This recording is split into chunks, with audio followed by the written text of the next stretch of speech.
नमस्कार, ये आकाशवाणी पटना है। अब आप खालिद रशीद से प्रादेशिक समाचार सुनिए। पहले मुख्य समाचार। सीबीएसई ने कोविड के बढ़ते संक्रमण के मद्देनजर 10वीं की बोर्ड परीक्षा रद्द की, 12वीं की परीक्षाएं स्थगित।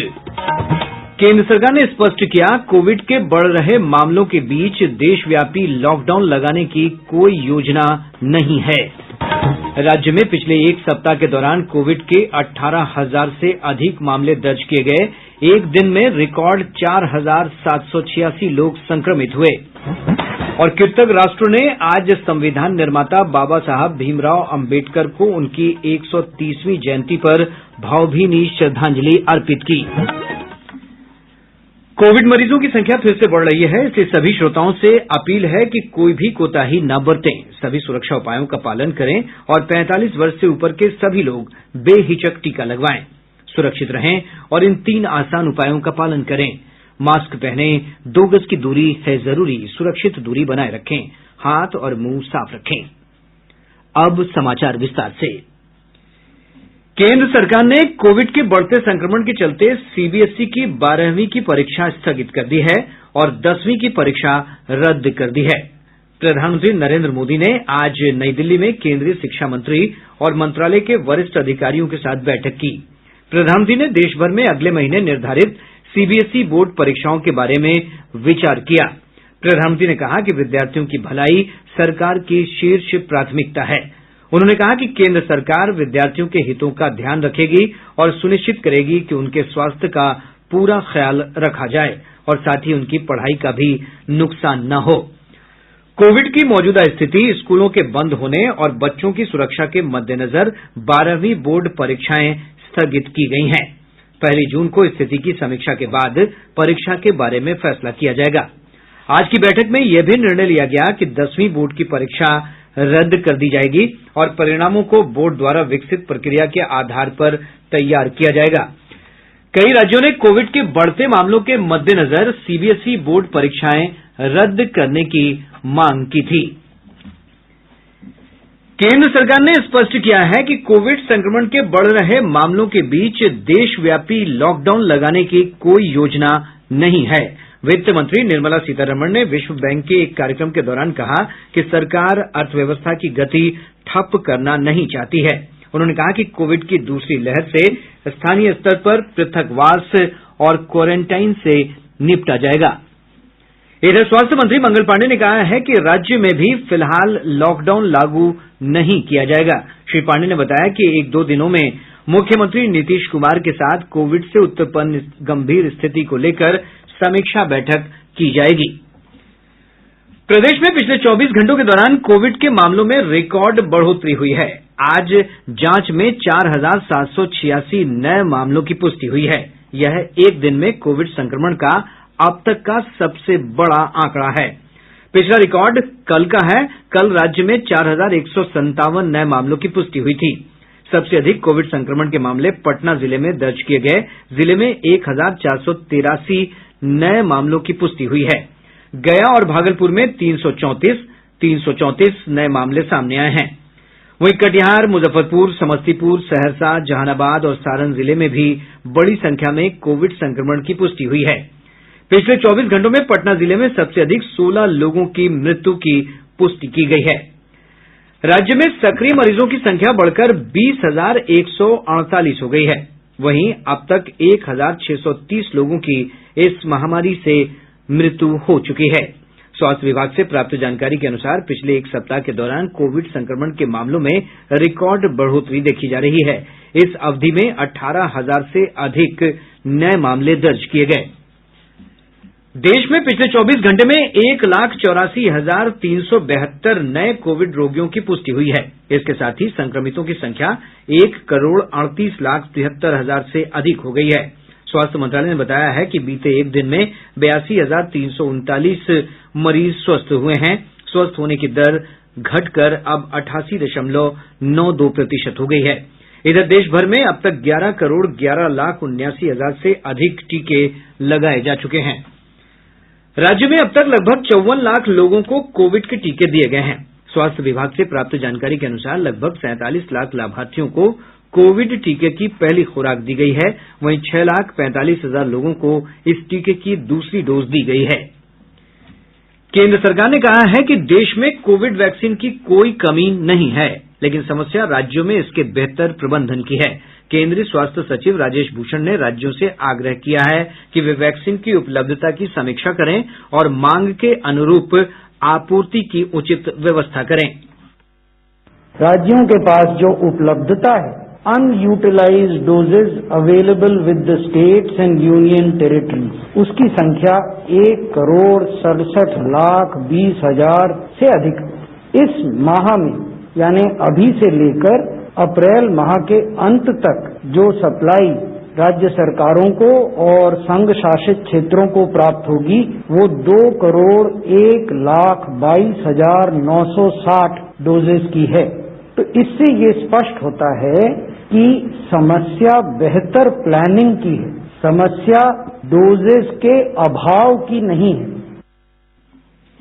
केंद्र ने अब तक राज्यों और केंद्र शासित प्रदेशों को 13 करोड़ 10 लाख से अधिक टीके उपलब्ध कराए हैं। श्री भूषण ने वैक्सीन की बर्बादी पर चिंता प्रकट की। केरल जैसे राज्य हैं जहां शून्य वेस्टेज है, दूसरी तरफ अनेक ऐसे राज्य हैं जहां आज भी 8 या 9% वेस्टेज है। तो अगर वेस्टेज को मिला दें और कंजम्पशन को देखें तो राज्यों ने 11 करोड़ 43 लाख डोजेज का इस्तेमाल किया। बिहार तकनीकी सेवा आयोग में उप सचिव अनीस अख्तर कोरोना के कारण उनकी मौत हो गई है। राज्य में कई वरिष्ठ आईएएस अधिकारी भी कोरोना संक्रमित पाए गए हैं। प्राप्त जानकारी के अनुसार गृह विभाग के प्रधान सचिव चैतन्य प्रसाद और वित्त विभाग के प्रधान सचिव एस सिद्धार्थ की कोरोना जांच रिपोर्ट पॉजिटिव आई है। इधर पीएमसीएच के प्राचार्य विद्यापति चौधरी और एनएमसीएच के 2 वरिष्ठ चिकित्सक और एक टेक्नीशियन कोविड संक्रमित पाए गए हैं। विधानसभा और विधान परिषद के 29 अधिकारी और कर्मचारी कोविड से संक्रमित हुए हैं। संक्रमण के चलते विधान परिषद सचिवालय को 18 अप्रैल तक बंद कर दिया गया है। पटना जिले में कोविड अस्पतालों में बेड की कमी के मद्देनजर सरकार ने इसे बढ़ाने का फैसला किया है। बिहटा स्थित ईएसआईसी अस्पताल को कोविड डेडिकेटेड अस्पताल घोषित किया जाएगा और यहां कोरोना संक्रमित लोगों के इलाज के लिए बेड की संख्या बढ़ाकर 500 की जाएगी। सरकार ने पीएमसीएच, एनएमसीएच और पटना एम्स में बेड की संख्या बढ़ाने का निर्णय पहले ही किया है। पटना के प्रमंडलीय आयुक्त संजय कुमार अग्रवाल ने बताया कि 3 निजी अस्पतालों में भी कोविड मरीजों के इलाज के लिए बेड आरक्षित होंगे। महाराष्ट्र, पंजाब और केरल से बिहार आने वाले हवाई यात्रियों का अब कोविड निगेटिव होने का प्रमाण पत्र दिखाना होगा। पटना जिला प्रशासन ने पटना एयरपोर्ट के अधिकारियों को इस आदेश का अनुपालन सुनिश्चित करने को कहा है। इन राज्यों से बिहार पहुंचने वाले यात्रियों को अपना आरटीपीसीआर जांच रिपोर्ट साथ रखना होगा। साथ ही हवाई अड्डा पहुंचने के बाद इन्हें 10 दिनों के लिए क्वारंटीन में रहना होगा। कोरोना के बढ़ रहे मामलों के बीच दूसरे राज्यों से बिहार लौट रहे प्रवासी मजदूरों की पंचायतवार मैपिंग करवाई जाएगी। श्रम संसाधन मंत्री जीवेश कुमार ने बताया कि इससे श्रमिकों के हुनर का पता चलेगा और उन्हें रोजगार उपलब्ध कराने में मदद मिलेगी। इधर विभाग ने श्रमिकों की मदद के लिए टोल फ्री नंबर 1800-3456-138 जारी किया है। प्रादेशिक समाचार आप आकाशवाणी पटना से सुन रहे हैं। भारतीय आयुर्विज्ञान अनुसंधान परिषद आईसीएमआर के महामारी विज्ञान और संचारी रोग विभाग के प्रमुख डॉक्टर समीरन पांडा ने कहा कि चाहे कोरोना का पुराना रूप हो या नया, यह एक ही तरह से फैलता है।